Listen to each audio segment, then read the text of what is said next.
Year 6, Unit 10, page 97.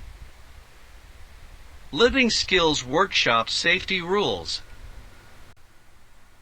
Safety rules and regulations must be strictly adhered to when you are in the Living Skills workshop to prevent injuries or accidents.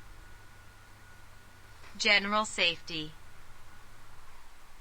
Inform the teacher immediately if an accident or injuries occurred.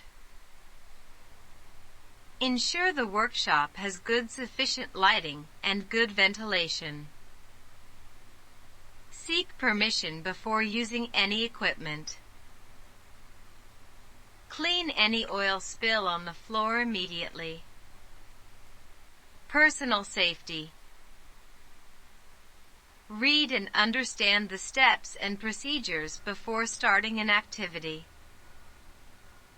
Use aprons, gloves, and masks during all activities. Wash hands with soap and water after practical activities. Equipment safety. Use equipment and materials with caution. Store equipment safely after use. Store hazardous and flammable materials in the appropriate place.